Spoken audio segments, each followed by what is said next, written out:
Ես ես փոխադարձ մի օրինակ հարցով ձեզ դիմեմ։ Ինչ եք կարծում ժողովրդի կողմից լեգենդված Ռոբին Հուդը եթե իմանար ժողովուրդը, որը իրենց փրկիչն է, ես չգիտեմ դրական կերպար մեկ մյուս եւ այլն, իր մանուկ հասակի սիրած էակին բռնությամբ տիրել է, կդադարի Ռոբին Հուդին հարգելուց։ Չէ։ Շատ կարևորություն եմ տալիս անձի ով լինել եւ կերպարի ով լինելը։ Եթե մենք խոսում ենք արժանապատիվ կեցվածքով տղամարդ, իսկ տվյալ պարագայում Դենիրոյի ամբողջ կերպարը դրականով լիցքավորված էր ֆիլմի մեջ։ Եվ այնքան, որ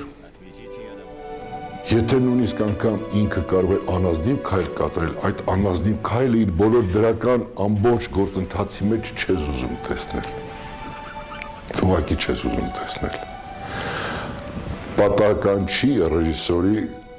սցենարիստի այս մոտեցումը։ Պատահական չի, դա կյանքի վերցրած վիճակներ են եւ շատ նորմալ վիճակ է։ Եվ երկրորդը թերևս ես համոզված եմ, որ բռնությունը դա մի քիչ հարաբերական պետք է ասել։ Որովհետեւ այդ նույն զգացողությունը կարծես թե այդ սիրեցել աղջկա մոտ էլ կար։ Դենիրոյի անձի նկատմամբ կերպարը որպես մանուկ հասակից նրան ունեցած փոխհարաբերությունների որակավորել ուղղակիորեն դա բռնություն դժվար է ասել, պետք է ամբողջությամբ պահի մեջ նայելը սխալ է, պետք է նայել անցյալը, ներկան։ Անցյալը ներկայի հետ համեմատությամբ տեսնում ես, որ միգուցեև այդ քայլը տղամարդկային էր, ճիշտ էր այդ վիճակի մեջ։